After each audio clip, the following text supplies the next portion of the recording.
Paano kung ang isang interstellar harbinger of doom ay bumagsak sa Earth? Ano kaya ang mangyayari? Ang kakaibang asteroid na parang mahaba at hugis sigarilyo ay si Oumuamua. Siya ang kauna-unahang interstellar rock na naitala. Interstellar, ibig sabihin nanggaling ito sa labas ng solar system. At ang tindi ng puwersa ng banggaan sa batong ito ay kayang mag-ukit ng crater na kasing laki ng isang syudad at mag-vaporize ng lahat ng nasa paligid nito. Kilalanin si Comet 3I Atlas. Yes, malaki si Oumuamua, pero si 3I Atlas siguro 14 times na mas malaki. Ibig sabihin, 14 times ang impact, 14 times ang crater, 14 times ang vaporization o higit pa. Ang banggaan sa batong ito ay maglalabas ng parehong uri ng enerhiya na pinakawalan ng asteroid na tumama 66 milyong taon na ang nakalipas. Ang tumapos sa mga dinosaur at pumatay sa halos lahat ng buhay sa mundo. Ibig sabihin, kung tatama ang 3I Atlas sa Earth ngayon.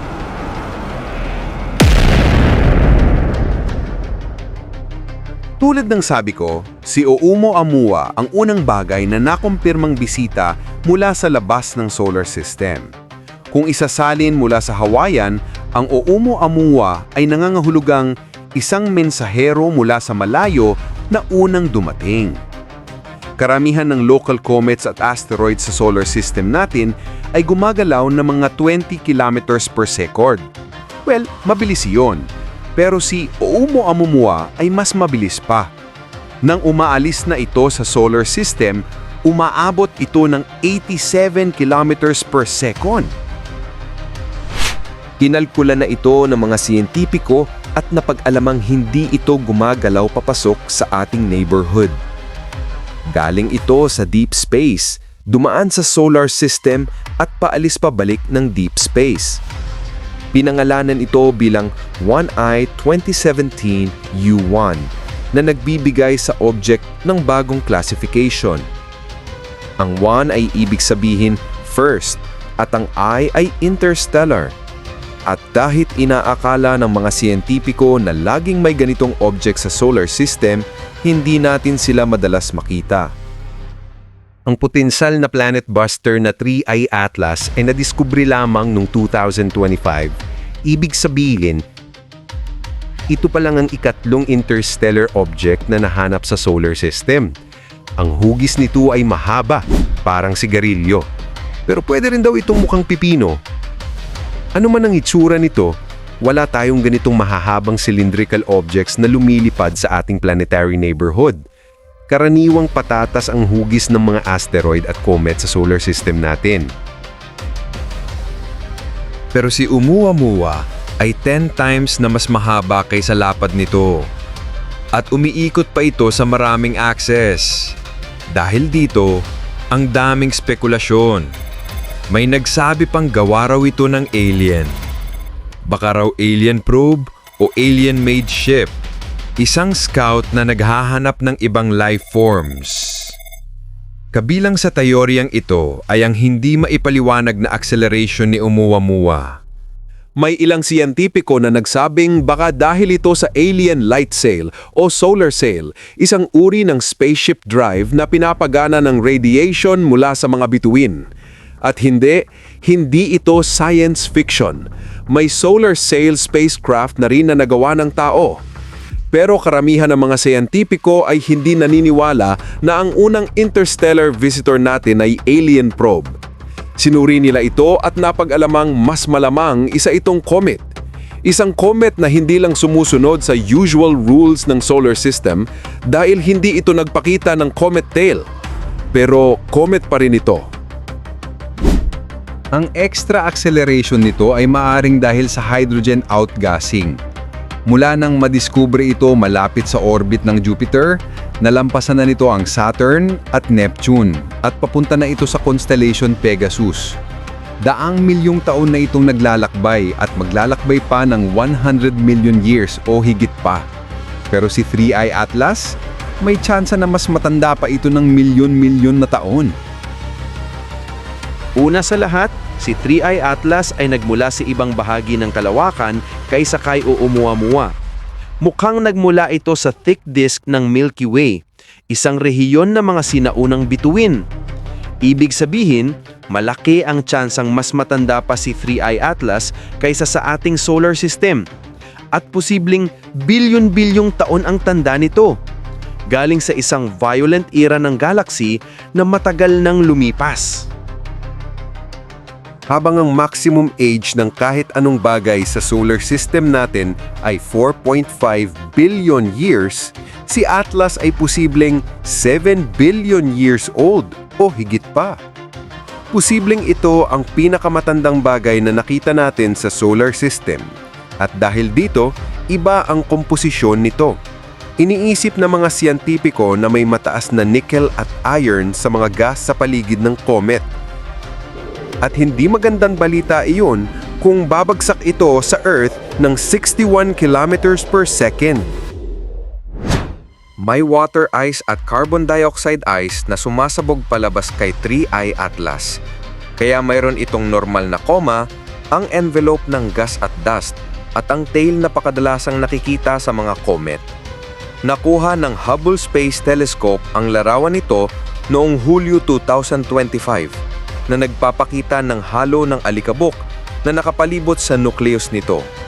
At habang papalapit ito sa araw, mas magiging malakas at mas malinaw ang coma at tail nito. At oo, malapit ito sa araw pupunta.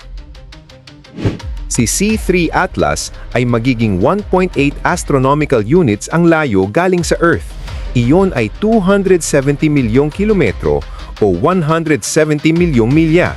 Hindi malapit sa scale ng tao, pero sa astronomical scale, hindi ganun kalayo. Dadaan ito sa loob ng orbit ng Mars at mamimiss ito ng 28 milyon kilometro. Mas malapit pa iyon kesa sa distansya ng Earth at Mars. Dahil malayo pa ito, hirap pang tukuyin ang mga siyentipiko ang eksaktong laki.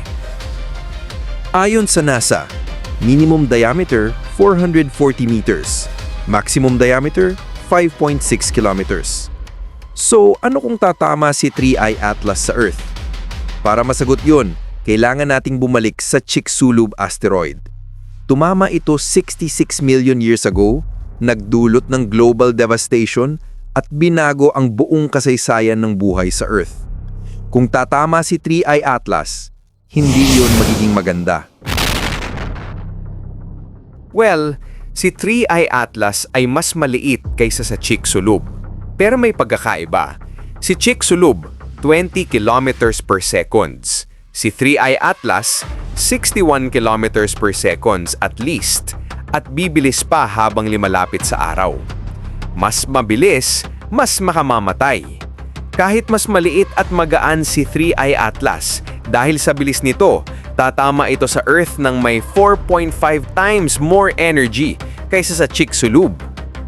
At magdudulot ito ng mas matinding pinsala. 3 salita: extinction level event. Ang Chicxulub ay nag-ukit ng 100-kilometer wide crater at nagdulot ng pagpatay sa 70% ng lahat ng buhay sa Earth. Si 3i Atlas, mas malakas ang tama. Tututunawin nito ang atmosphere habang bumabagsak at sa loob lamang ng 1 segundo, sasapul ito sa crust. Mabubuo ang superheated plasma core na tutusta sa lahat sa paligid. Ang shockwave, libo-libong kilometro ang lawak. Pagtatama sa lupa, super hurricanes na may bilis na 1,000 kilometers per hour. Pagbagsak ng molten rock sa kalangitan. Pagsunog ng bawat puno at kagubatan. Planet-wide forest fires. Tsunamis na aabot sa 100 kilometers inland. Pagbagsak ng mga bundok. Global earthquakes beyond the Richter scale. Volcanic eruptions at pagguho ng mga kontinente. Pero ang aftermath ang tunay na killer. Kapag ang isang object ng ganitong laki ay nagbuga ng magma, silt, alikabok, tubig sa atmosphere, tatakpan nito ang araw para sa taon o dekada.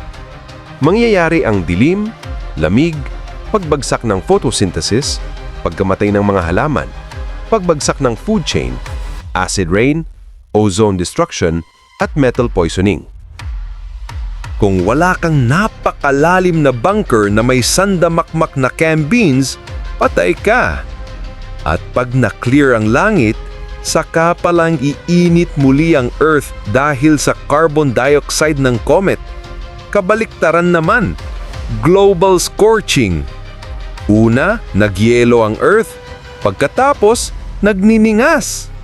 Pero gaya nga ng sabi ko, hindi tatama si 3i Atlas sa Earth. At medyo nakakalungkot dahil kung malapitan nating masusuri ang kometa na mas matanda pa sa solar system, malaki ang maitutulong nito sa pag-intindi natin sa nakaraan ng galaxy. Hindi ito dapat tingnan bilang harbinger of doom, kundi isang bihirang pagkakataon upang silipin ang nakaraan ng kalawakan bago pa man isinilang ang ating araw at planeta. Kung nagustuhan mo ang ganitong video, pa-like at subscribe para updated ka. See you in the next video!